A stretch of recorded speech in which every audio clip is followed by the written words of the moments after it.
Coucou les tomates. Bon, on est confinés chez soi. Malheureusement, nous, on a même dû annuler l'atelier. Du coup, on s'était dit, pourquoi pas vous aider à jardiner. Si vous n'avez jamais fait, c'est pas grave, on va tout expliquer. On commence par faire des semis. Pour avoir des plantes, on commence par faire des semis. Du coup, aujourd'hui, on va parler de comment on peut faire ces semis chez soi si on n'a pas de récipient. Bon, pour ceux qui ont déjà jardiné, vous connaissez, ça c'est un gobelet en turbe qu'on peut utiliser. On met la terre dedans, on met les graines et après on le met directement dans la terre. Il va se décomposer, il va nourrir la plante. Ça c'est l'idéal.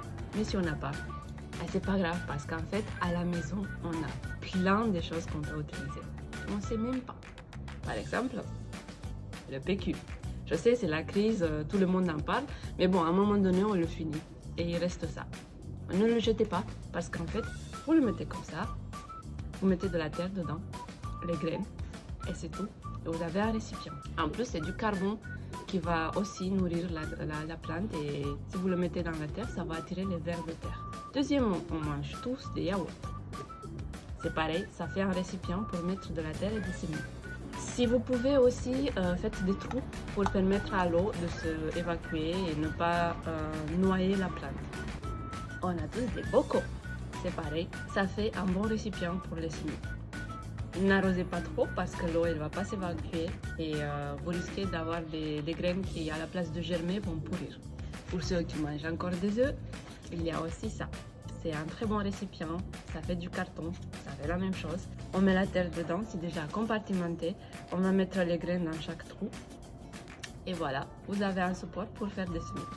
Et si on n'a pas tout ça, si vous n'avez pas encore mis, pas de pub, merci, juste les infos de la communauté, en fait vous recevez encore des journaux et des choses imprimées. Ça fait un bon matériel pour faire des semis. En fait à la fin ça va donner ça, c'est pas esthétique, mais ça nous permet de mettre de la terre dedans et mettre des semis pour les aider à germer. Comment on le fait? On prend un bout de papier. Là, j'ai pris 2 feuilles pour donner un peu de la résistance au papier. Et on le roule. Et après, on ferme d'une côté. Si on ne peut pas rouler à la main, on n'arrive pas à le faire tenir, on peut rouler autour de quelque chose. On ferme le fond. On ferme bien. Et après, on passe. Voilà, ça tient. Et dernier récipient qu'on peut utiliser, c'est peu importe ce que vous avez, qui a une forme, qui peut tenir de la terre. On va mettre de la terre dedans, on va faire des petits trous et dans les trous, on va mettre des semis. Ça va donner une masse compacte où les jeunes pousses vont pouvoir s'épanouir et après, pour les planter, tout simplement, on va aller les chercher avec la racine et on va les planter dans la terre. Voilà les tomates, vous savez tout et je suis sûre que vous avez des récipients chez vous pour faire des semis. N'hésitez pas à nous partager des petites astuces si vous en avez.